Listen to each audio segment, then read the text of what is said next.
Hello दोस्तों, आज हम बात करने वाले हैं एचएमपीवी वायरस के बारे में। जैसा कि आप सभी को पता चल गया होगा कि भारत में एचएमपीवी का पहला केस जो है वो डिटेक्ट कर लिया गया है। एचएमपीवी के बारे में मैं आप सभी बच्चों को बता दूं कि चाइना में हम पिछले कुछ दिनों से एक नए वायरस के तौर पर बात कर रहे हैं कि एक चाइना में नया वायरस आ गया है और जिस वायरस की हड़कंप पूरे चाइना में मची हुई है वो यही वायरस है एचएमपीवी वायरस। अब सबसे बड़ी समस्या, सबसे बड़ा प्रश्न जो हमारे सबके दिमाग में ये होगा कि ये एचएमपीवी वायरस वास्तविकता में कितना खतरनाक हो सकता है। क्या ये कोविड-19 जितना परेशान इस देश को करेगा, इस दुनिया को करेगा। हम देख रहे हैं बहुत सारे जो सोशल मीडिया फुटेज निकल कर सामने आ रही है कि चाइना में स्थितियां गड़बड़ हैं। हालांकि चाइना कोशिश कर रहा है दुनिया से चीज़ों को छुपाने की, लेकिन धीरे धीरे ये खबरें जो है वो बाहर आती जा रही हैं। और इसी बीच जो बड़ी खबर निकल कर बाहर आई वो ये कि भाई भारत में पहला केस जो है वो मिल चुका है। तो जी हाँ, बेंगलोर में एक बच्चे को जो है इस वायरस के साथ डिटेक्ट किया गया और इसे ही भारत का पहला केस माना जा रहा है। इसके अलावा भी कुछ एक घंटे में कुछ और केसेस भी जो हैं वो भारत में देखने को मिले हैं। जहाँ तक इन्फॉर्मेशन की यदि हम बात करें तो बात ये आती है कि ये वायरस कितना खतरनाक है वास्तव में। क्लियर। अब सबसे बड़ी समस्या ये है इस वायरस के साथ कि जिन भी लोगों को ये डिटेक्ट किया गया, सबसे बड़ी समस्या यही है कि जिन भी लोगों को ये वायरस डिटेक्ट किया गया है उन सभी की कोई भी ट्रैवल हिस्ट्री नहीं है। अब चूंकि किसी भी तरह की ट्रैवल हिस्ट्री नहीं है तो अब ये बड़ा प्रश्न निकल कर सामने आता है कि यदि ट्रैवल हिस्ट्री नहीं है तो भारत में ये कहाँ से आया। क्या ये पहले से भारत में है या कोई व्यक्ति ऐसा है जो जिसकी ट्रैवल हिस्ट्री है और इसकी वजह से लोगों को या इस बच्चे को ये बीमारी हुई हो, ये वायरस फैला हो और वो व्यक्ति को डिटेक्ट नहीं किया गया हो अभी तक। और यदि ऐसा है तो डेफिनेटली ये एक बहुत बड़ा वल्नरेबल पॉइंट बन सकता है देश के लिए, वल्नरेबल पॉइंट बन सकता है हम सभी के लिए।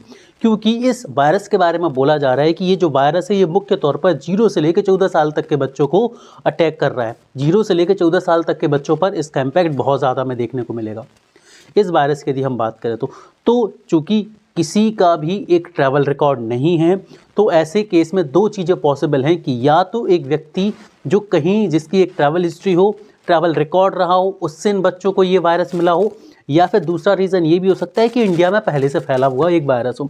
अब इसी बीच हमारे जो हेल्थ मिनिस्टर साहब हैं जेपी नड्डा, इनका एक स्टेटमेंट भी अभी निकल कर सामने आया और इन्होंने कहा है कि ये जो वायरस है ये एक कोई नया वायरस नहीं है। जी हाँ दोस्तों, इस वायरस के बारे में बोला जा रहा है कि ये वायरस 2001 में भी पहले डिटेक्ट हो चुका है और ये इतना खतरनाक नहीं है और ये धीरे धीरे सर्कुलेट भी होता रहा है टाइम बाय टाइम। तो ये भी संभावना है कि शायद ये वायरस भारत में पहले से ही हो और छोटे मोटे स्तर पर ये फैल रहा हो, जिसे हम सर्दी, खांसी, कफ, कोल्ड के तौर पर जो है देखते हों और इसे निकाल देते हों। यदि हम इस वायरस की बात करें तो ये virus basically upper respiratory system को अटैक करता है। अपर रेस्पिरेटरी सिस्टम की यदि मैं बात करूं तो ये आपके गले, आपके कफ, कोल्ड, इस तरह की छोटी छोटी बीमारियों में आपको देखने को मिल सकता है। इस तरह की छोटी छोटी समस्याएं जो हैं ये आपके लिए लेकर आ सकता है ना। जैसे आपको गले में दर्द होना, थोड़ा सा कफ ज़्यादा लगना, ठीक है, इसकी वजह से हल्की फुल्की आपको सांस लेने में भी समस्या हो सकती है। अब चूंकि ये वायरस ज़्यादातर बच्चों में देखने को मिल रहा है इसीलिए इसको पकड़ पाना भी उतना ही टफ है। तो बात ये आती है कि हमारे लिए क्या प्रिकॉशंस रखने चाहिए, क्या ये कोविड इतना खतरनाक हो सकता है। देखिए, अब इस वायरस के बारे में बात ज़्यादा इसलिए हो रही है, यदि ये वायरस पुराना है तो वायरस के बारे में ज़्यादा बात इसलिए हो रही है क्योंकि कोविड-19 के बाद लोग ऑलरेडी डरे हुए हैं। और वैसे में यदि हम चाइना की स्थितियों को देखें, चीन की स्थिति को देखें तो कहीं ना कहीं डर और लोगों का बढ़ता हुआ भी सामने आ रहा है। क्लियर। तो उस स्थिति में ज़रूरी ये हो सकता है कि हम कुछ चीज़ों का पालन करना शुरू कर दें, जैसे हम सोशल डिस्टेंसिंग, भीड़ भाड़ वाले इलाकों से दूर रहें, ठीक है।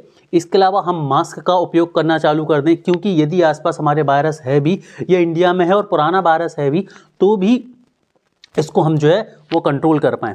अब बात ये आती है कि इस वायरस के बारे में कुछ इंपॉर्टेंट चीज़ें जो आपसे पता होना जरूरी है कि ये जो वायरस है ये 6 से 7 दिन में अपने सिम्टम्स दिखाता है। मतलब यदि ये वायरस आपको अंदर आ जाता है, आप पर इम्पैक्ट कर जाता है तो 6 से 7 दिन लगेंगे इसके सिम्टम्स आपको देखने में। क्लियर। जैसे कि मैंने बताया कि ये ऑलरेडी आपके अपर रेस्पिरेटरी सिस्टम को ही मुख्य रूप से टारगेट करता है, जैसे गले में दर्द होना, खांसी होना, कफ होना, एट्सेट्रा, ठीक है। तो अब इसके बारे में देखिए, हम सभी लोग या ये पूरी दुनिया की हम बात करें तो हम लोगों ने कोविड जैसे एक पेंडेमिक देख ली है।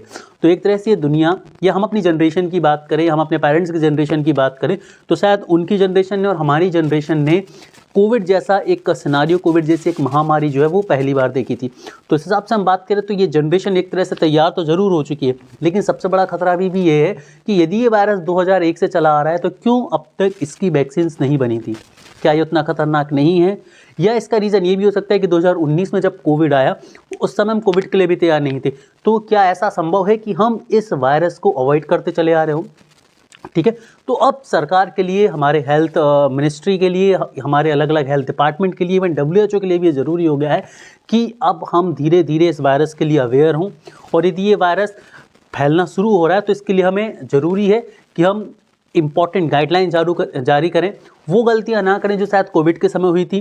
कोविड के सिनारियो में जिस तरह की देरी हुई थी और जिसने देश को एक शायद थोड़ी सी बुरी परिस्थितियों में लाकर खड़ा किया था, तो ये ज़रूरी हो गया है कि अब ऐसी एडवाइजरी जारी करी जाए। हालांकि यहाँ पर देखने को मिला हुआ है, इकोनॉमिक टाइम्स और द हिंदू में भी हमें ये देखने को मिला है कि गवर्नमेंट ऑफ इंडिया ने WHO के साथ ये बात करी और पहले से ही बात कर दी है।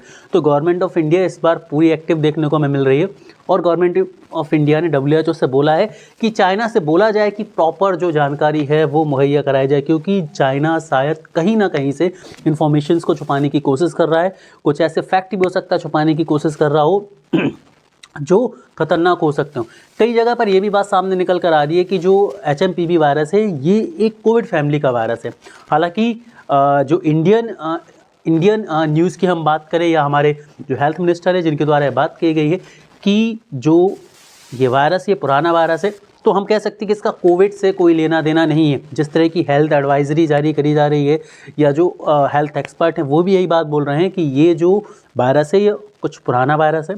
क्लियर। ये जो स्टेटमेंट्स इसके लिए लिंक मैंने डिस्क्रिप्शन बॉक्स में दे दी हुई है, जहाँ से आप जाकर पढ़ सकते हैं कि अलग अलग जो अपन हमारे हेल्थ एक्सपर्ट्स हैं, हेल्थ एक्सपर्ट बॉडीज़ है, वो क्या कह रही है इस वायरस के बारे में। Still at the end of the video मैं आप सभी लोगों से यही कहना चाहूँगा कि अपने आप को थोड़ा सा प्रिकॉशंस में रखें, because precaution is better than cure. ठीक है, तो अपने मास्क पहनना चालू रखें, भीड़ भाड़ वाले इलाकों में भी कुछ समय जाने से बचें, क्योंकि हमें नहीं पता कि ये वायरस कितना खतरनाक हो सकता है या इस वायरस से क्या क्या बुरे इम्पैक्ट जो है वो पड़ सकते हैं। अभी ये भी क्लियर नहीं है कि जो नया केस भारत में निकला है वो केस भारत के अंदर से ही है या किसी ट्रैवल हिस्ट्री वाले पर्सन से आया हुआ है। क्लियर। जब तक ये चीज़ें क्लियर नहीं हो जाती तब तक ये सही रहेगा कि हम अपने आप को सुरक्षित रखें, व्यवस्थित रखें और प्रिकॉशंस लेते रहें। तो मैं सभी लोगों से बोलूँगा कि भाई अपने ऊपर ध्यान दें, कुछ चीज़ें करने से बचें जिनसे आप इस वायरस की रीच में आ सकते हो। तो ऐसी चीज़ें ना करें जिनसे आप इस वायरस की चपेट में आ जाएं। इस एक अच्छे नोट के साथ मैं इस वीडियो को ख़त्म करता हूँ। Have a great day everyone.